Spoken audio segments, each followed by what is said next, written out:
Let me begin by telling you a little bit about how I became an obituary writer. It's a rare perch, a rare job.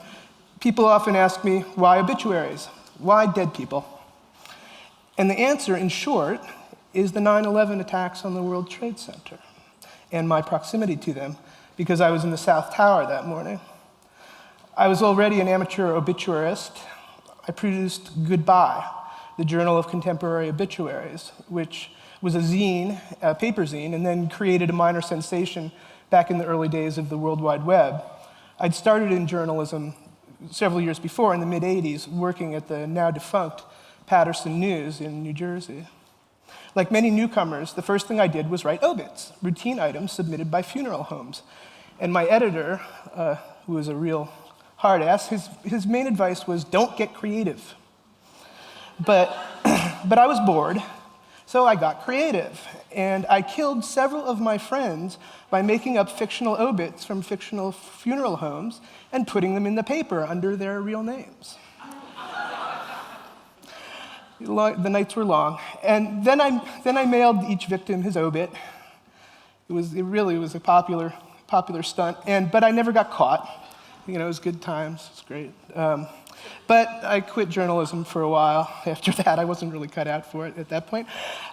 Flash forward a decade to the mid-'90s, and I was working as a technologist for Mizuho Bank at the World Trade Center. In 1996, I launched Goodbye as a hobby. Why obits? Why did I want to write about them? I loved biography, I loved research, I loved writing in a form that really nobody else had taken on as a creative writing project. I wrote obits of people like Alabama Governor George Wallace, porn star Linda Lovelace, and the famed human cannonball Mario Zacchini. I aggregated reports of deaths of interesting animals and deaths of stupid people under the headline Darwinian Events. Did you know that Iron Eyes Cody, the Indian who cried in a famous public service ad when somebody threw a McDonald's bag out of their car window, he was the ecological Indian, he was the son of an Italian bricklayer, actually, not really an Indian at all. Goodbye readers did know that. I was profiled by the Washington Post, I was quoted in the New Yorker, and I addressed the annual Great Obituary Writers Conference in Las Vegas, New Mexico. Then came 9/11. One thing that nearly changed that day didn't change. I was still alive. My bank was on the 80th floor of the South Tower. United Airlines Flight 175 slammed into the South Tower somewhat below our floor shortly after 9 a.m. that morning. By then, I and most of my coworkers were already many floors below. We ran down the stairwells moments after the North Tower was struck. We were in the South Tower, the North Tower got hit first. That's why I'm here today. The rest was a horror show, escaping down crowded stairwells while doomed firemen walked up, watching the South Tower collapse while standing in the middle of the Brooklyn Bridge, trudging home amid a snow of debris from the fallen towers. In the months following, we patched together some kind of normal life in New York. Those of you who were there remember. I helped relocate my company to offices near Times Square. When the bank laid me off amid a downsizing the following June of 2002, I shook my boss's hand and I thanked him. I was sick of working on Wall Street. By January of 2003, 8 months later, my wife was expecting a baby and the severance payments had stopped. I had gone through an advanced set of interviews for a new tech job on Wall Street. I really dreaded going back there. Months earlier, I'd also sent some clips from Goodbye to the New York Sun, a new daily newspaper in Manhattan.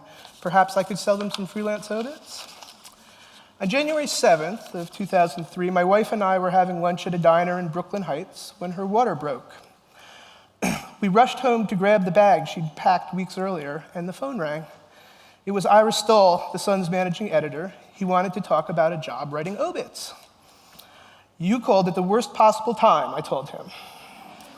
It was a boy. He was born on Elvis's birthday, January 8th. A month later, Stoll offered me precisely half of what I'd made on Wall Street to become the Sun's first obituary editor. I took the job, and I didn't look back.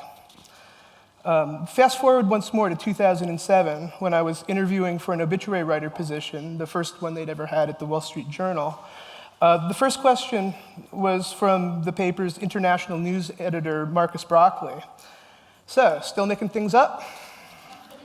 See, I had posted on my website, goodbyemag.com, an account of how I'd written fictional obits in my young days as a young journalist, and Broccoli, evidently a due diligence freak, had read it. I was stunned. He'd found my obscure online confession, and I stuttered to him that the real details of our lived lives were much more interesting than anything I could invent. And after 9/11, that much was definitely clear.